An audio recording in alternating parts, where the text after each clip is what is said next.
अस्सलाम वालेकुम, this is Amar academy from online Quran and biology learning. बच्चों, आज हम 10th क्लास की बायो के साथ आपके सामने हाजिर हैं और आज का जो हमारा टॉपिक है वो हमारे पास है स्पाइनल कॉर्ड। इससे पहले जो हमने स्टडी किया था वो हमारे पास था ब्रेन, उसके पार्ट्स और उनके फंक्शन। और उससे अगला जो टॉपिक है वो है स्पाइनल कॉर्ड। स्पाइनल कॉर्ड भी बच्चों जो है वो सीएनएस का पार्ट है, हिस्सा है, जिसको सेंट्रल नर्वस सिस्टम कहा जाता है। तो हम इसकी डिटेल में डिस्कस करेंगे। तो बच्चों, टॉपिक स्टार्ट करने से पहले अगर आप मेरे चैनल में नए हैं तो मेरे चैनल को सब्सक्राइब कर लें, बेल आइकन को ऑन कर लें और अपने फ्रेंड्स और फैमिली मेंबर्स को शेयर करें। तो चलो बच्चों, अपना टॉपिक स्टार्ट करते हैं। और इससे पहले कि हम रीडिंग करें, हम सबसे पहले जो है वो डायग्राम से इसको अंडरस्टैंड करते हैं और डायग्राम से अंडरस्टैंड करने के बाद हम जो ना वो इसकी रीडिंग की तरफ आएंगे। तो बच्चों, ये जो आपको दिखाया गया है सामने डायग्राम, ये हमारे पास है स्पाइनल कॉर्ड और ये इसका इंटरनल स्ट्रक्चर दिखाया गया स्पाइनल कॉर्ड का, और ये इसका ट्रांसवर्स सेक्शन है। अब सबसे पहले यार, ट्रांसवर्स सेक्शन क्या होता है वो जरा आप समझ लें। अगर आपके पास मार्कर है तो मार्कर को अगर आप ऊपर से नीचे कट करेंगे तो वो आपका कहलाएगा लॉन्गिट्यूडनल सेक्शन। और अगर आप मार्कर को दरमियान से कट कर देंगे और कट करके उसकी टॉप साइड को देखेंगे तो वो आपके पास आएगा ट्रांसवर्स सेक्शन। तो ये हमारे पास स्पाइनल कॉर्ड है जो कि इसका ट्रांसवर्स सेक्शन जो है वो दिखाया गया है। और इसमें सबसे पहले ये है कि इसके दो पार्ट होते हैं। सबसे पहले हमारे पास जो है वो वाइट मैटर आता है, जो कि आपको ये सारा का सारा वाइट मैटर नजर आ रहा है।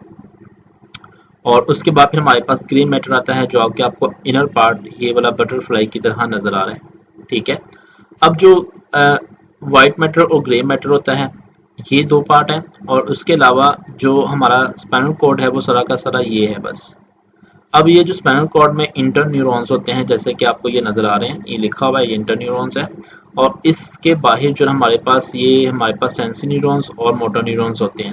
अब यहाँ पे ये होता है कि ये सेंसरी न्यूरॉन्स जो है वो सेंसरी रिसेप्टर से इंफॉर्मेशन को रिसीव करते हैं और इंफॉर्मेशन को रिसीव करने के बाद वो स्पाइनल कॉर्ड में इंटर न्यूरॉन्स को पहुंचा देते हैं। अब इंटर न्यूरॉन्स क्या करता है, उस स्टिमुलस को, उस रिस्पॉन्स को फिर आगे भेजता है हमारे पास अफेक्टर की तरफ, जो कि मोटर न्यूरॉन्स के जरिए भेजता है। ठीक है। अब मोटर न्यूरॉन्स वहाँ पे जाके अफेक्टर पे जाके फिर रिस्पॉन्स शो करती है। अच्छा, अब यहाँ पे ये है कि इसके दो जो मतलब साइड है उनको दिखाया गया। एक हमारे पास है डोर्सल साइड, जो कि ये वाली है ऊपर वाली, और दूसरा हमारे पास है कि वेंट्रल साइड, जो कि ये नीचे वाली वेंट्रल साइड है। मतलब ये है कि डोर्सल साइड जो है वो हमारी लोकेशन के हिसाब से, बॉडी की लोकेशन के हिसाब से डोर्सल साइड कहते हैं। जो हमारी बैक साइड है इसको हम डोर्सल साइड कहेंगे, और जो बैक साइड पे इंफॉर्मेशन को पहुंचाती है उसको हम डोर्सल रूट कहते हैं। जबकि जो हमारा सामने वाली साइड है, जो कि पेट वाली साइड है, इसको हम वेंट्रल साइड कहेंगे। और वेंट्रल साइड पे जो इंफॉर्मेशन को पहुंचाती है वो हमारे पास वेंट्रल रूट है। ठीक है। तो ये दो पार्ट हैं इसके, और ये हमारा पूरा का पूरा सिस्टम इस तरीके का नजर आ रहा होता है। बच्चों, इसके अलावा यहाँ पे ये गैंग्लियन होते हैं। गैंग्लियन जो है वो सेंसरी न्यूरॉन्स का एक अगट होता है, और वहाँ पे जहाँ पे बहुत ज़्यादा इकट्ठे होते हैं न्यूरॉन्स, उसको हम गैंग्लियन कहते हैं, जैसे कि ये आपको नजर आ रहा है यहाँ पे। तो ये था हमारा इसका स्ट्रक्चर, जो कि स्पाइनल कॉर्ड का स्ट्रक्चर था। और अब हम इसकी रीडिंग करेंगे और इसकी रीडिंग करके हम मजीद इसको अंडरस्टैंड करेंगे। तो सबसे पहले हमारे पास आ जाता है स्पाइनल कॉर्ड। तो वो कह रहा है कि spinal cord is the fact of a tubular bundle of nerve. इसको अंडरलाइन कर लें, ये इसकी डेफिनेशन है। अक्सर में जो स्पाइनल कॉर्ड होता है वो नर्व का बंडल्स होता है। ठीक है। नर्व्स का क्या होता है, बंडल होता है, जो ट्यूब की तरह का होता है। और ये ब्रेन स्टेम से स्टार्ट होता है। ब्रेन स्टेम आपने पढ़ा था, जिन बच्चों ने वो पीछे वाला टॉपिक नहीं पढ़ा वो मेरे प्लेलिस्ट में जाके सुन सकते हैं उनको, ताकि उनको ब्रेन स्टेम का पता चले। और ब्रेन स्टेम से ये स्टार्ट हो रहा है और ये हमारी लोअर साइड बैक तक जा रहा होता है। Like brain, spinal cord also covered by meninges. जैसे ब्रेन की हिफाजत के लिए, उसके ऑक्सीजन को प्रोवाइड करने के लिए, खाना प्रोवाइड करने के लिए मेनिंजेस जो लेयर्स थी वो मौजूद थी, इसी तरह इसके पास भी जो ना ये 3 लेयर्स मौजूद होती हैं मेनिंजेस की, जो इसकी हिफाजत करती हैं। Vertebral column surrounds and protect the spinal cord. और इसके अलावा इसमें क्या होता है, वर्टिब्रल कॉलम यानी कि रीढ़ की हड्डी जो होती है वो हमारे स्पाइनल कॉर्ड को सराउंड करती है और उसकी हिफाजत करती है। The outer region of spinal cord is made up of the white matter. ये भी आपको मैंने बताया था, जो बाहरी वाला हिस्सा होता है वो व्हाइट मैटर का बना होता है, उसमें माइलिनेटेड एक्सोन्स होते हैं। जबकि जो सेंट्रल पार्ट होता है बटरफ्लाई की शेप का, उसको वो बाहर होता है और उसमें सेंटर के नाल यानी कि सेंटर में मौजूद होती है, उसमें उसको ग्रे मैटर कहा जाता है। और उसमें सेल बॉडीज होती हैं। ठीक है। यानी कि जो सेंटर वाली साइड पे होता है जिसको ग्रे मैटर का होता है, उसमें सेल बॉडीज होती हैं। जो बाहर वाला होता है उसमें क्या होता है, माइलिनेटेड एक्सोन्स होते हैं। इसके अलावा बच्चों एक एमसीक्यूज आपको बता रहा है, वो ये है कि 31 पेयर्स निकलते हैं स्पाइनल कार्ड के, अराइज फ्रॉम स्पाइनल कार्ड, जो कि सारे के सारे मिक्स्ड होते हैं, ठीक है। और ये 31 पेयर्स हैं, अगर 31 पेयर स्पाइनल नर्व के निकल रहे होते हैं तो टोटल कितने होंगे, टोटल 62 होते हैं। 31 पेयर फॉर्म में होते हैं और टोटल कितने होते हैं, 62 होते हैं। तो ये आपने एमसीक्यूज याद रखना है। और आगे वो बता रहे हैं यहाँ पे कि इसकी रूट्स के बारे में बता रहा है। At the point where the spinal nerve arise from the spinal cord, there are two roots of the spinal nerve। कहते हैं दो रूट्स निकलती हैं यहाँ से, जो कि स्पाइनल कार्ड से निकल रही होती हैं, और दोनों जो रूट होती हैं मिक्स होती हैं नर्व, और इसमें क्या होता है, वो यहाँ पे मैसेज को लेकर आती है, वो यहाँ पे पॉइंट की फॉर्म में बता रहे हैं। वो कह रहे हैं जो डोर्सल रूट होती है कंटेन सेंसरी एक्सॉन्स, उसमें सेंसरी एक्सॉन्स होते हैं और गैंग्लियन होते हैं, जबकि और सेल बॉडीज भी होती हैं, ठीक है। और ये जो गैंग्लियन है ये सेल बॉडीज में ही होते हैं।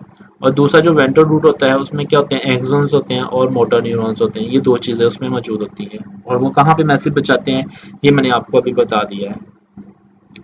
उसके अलावा बात करें तो यहाँ पे वो ये बता रहा है कि spinal cord is the continuation, यानी कि स्पाइनल कॉर्ड स्टार्ट हो जाता है मड्यूला ओब्लंगेटा से। जहाँ पे मड्यूला ओब्लंगेटा है वहां से ये स्टार्ट हो जाता है। देखें ये है मड्यूला ओब्लंगेटा, और मड्यूला ओब्लंगेटा के नीचे यहाँ से ये स्पाइनल कॉर्ड स्टार्ट हो जाता है। और बच्चों यही हमारा ब्रेन स्टेम भी कहलाता है। इसके बाद भी हम बात करें तो हमारे पास आ जाता है कि स्पाइनल कॉर्ड का फंक्शंस, और यहाँ पे एक क्वेश्चन आ जाता है कि describe two main functions of spinal cord. Spinal cord के दो मेन फंक्शन को बयान करें, तो उसकी हम बात करते हैं। तो वो कह रहा है कि ये क्या करता है, फर्स्ट वाला काम तो इसका ये है कि it serves as a link between body parts and brain. ये बॉडी पार्ट्स और ब्रेन को जोड़ता है। कैसे जोड़ता है, ये मैसेज को ट्रांसमिट करता है बॉडी पार्ट्स से ब्रेन में, और उसके बाद फिर ट्रांसमिट करता है ब्रेन से बॉडी पार्ट्स में। यानी कि ये पूरी बॉडी और ब्रेन को इसने क्या किया हुआ है, कनेक्ट किया हुआ है और कोऑर्डिनेशन रखी हुई है। उसके अलावा फिर हमारे पास आ जाता है स्पाइनल कॉर्ड क्या करता है, एज अ कोऑर्डिनेटर का काम भी करता है, और कुछ रिफ्लेक्सेस का जिम्मेदार भी है। रिफ्लेक्सेस क्या होते हैं, रिफ्लेक्सेस बच्चों हम कहते हैं इमरजेंसी कंडीशंस को। जैसे आपको समझाने के लिए मैं आपको ये बताता हूँ कि अगर हम किसी गर्म चीज़ को टच करते हैं फिंगर से, तो आपका हाथ फौरन पीछे आ जाता है। तो ये जो फौरन पीछे आ जाता है ये कैसे आता है, ये स्पाइनल कॉर्ड जो है उसका हाथ होता है। तो इस तरह ताकि आपका हाथ जो है वो जले ना, अगर हम ब्रेन तक मैसेज भेजेंगे तो लेट हो जाएगी, ठीक है। तो ये इसलिए कुछ रिफ्लेक्सेस का जिम्मेदार भी होता है। तो ये था हमारा स्पाइनल कॉर्ड जो आपने रीड आउट कर लिया सारा का सारा। और अब हम चलते हैं आगे, जो कि हमारे पास है पेरिफेरल नर्वस सिस्टम। हम पेरिफेरल नर्वस सिस्टम की बात करते हैं तो सबसे पहले यहाँ पे लिखा हुआ है पेरिफेरल नर्वस सिस्टम, जिसको पीएनएस के नाम से भी जाना जाता है, composed of nerve and ganglia. और ये नर्व और गैंग्लिया का बना हुआ है। गैंग्लिया क्या होती हैं उसकी डेफिनेशन बता रहा है, तो वो जरा आपने यहाँ से पॉइंट आउट कर लेनी है। वो कह रहे हैं कि ganglia are the clusters of neuron cell bodies outside CNS, यानी कि सेंट्रल नर्वस सिस्टम, ब्रेन और स्पाइनल कॉर्ड के बाहर सेल बॉडीज के अंदर जो गुच्छा होता है न्यूरॉन्स का, उसको हम क्या कहते हैं, गैंग्लिया कहते हैं। तो यहाँ तक आपने इसको पॉइंट आउट कर लें। उसके बाद फिर वो कह रहा है कि नर्व अराइज और lead to the brain of spinal cord. जो नर्व्स होती हैं वो यहाँ से निकलती हैं ब्रेन और स्पाइनल कॉर्ड की तरफ जाती हैं। So they are named as the cranial and spinal. इसी नर्व को, जो वो नर्व्स जो कि ब्रेन की तरफ जाती हैं उसको हम क्रेनियल कहते हैं, और वो नर्व क्रेनियल वैसे खोपड़ी को कहा जाता है, खोपड़ी के अंदर ब्रेन होता है इसलिए उसको हम क्रेनियल कहते हैं। और दूसरा वो नर्व जो कि स्पाइनल कॉर्ड की तरफ जा रही होती है उसको हम स्पाइनल नर्व कहते हैं, ठीक है। अब जो क्रेनियल की तरफ जारी होती हैं वो कितनी होती हैं और कैसी होती हैं वो हम पढ़ेंगे, और जो स्पाइनल कॉर्ड की तरफ जारी होती हैं वो कितनी होती हैं वो हम देखेंगे। तो वो कह रहा है कि जो ह्यूमन में ये जो क्रेनियल नर्व जारी होती हैं वो 12 पेयर होती हैं उनकी। 12 पेयर का मतलब है कि 12 पेयर्स होते हैं, टोटल 24 होती हैं। जबकि जो स्पाइनल नर्व की तरफ जा रहे होते हैं वो 31 पेयर होते हैं, ठीक है, और टोटल कितनी होती है, 62 होती हैं। अब ये जो 12 पेयर होते हैं इसमें कुछ जो हैं क्रेनियल नर्व जो हैं उसमें से कुछ जो है वो सेंसरी होते हैं, कुछ मोटर्स होते हैं और कुछ मिक्स होते हैं।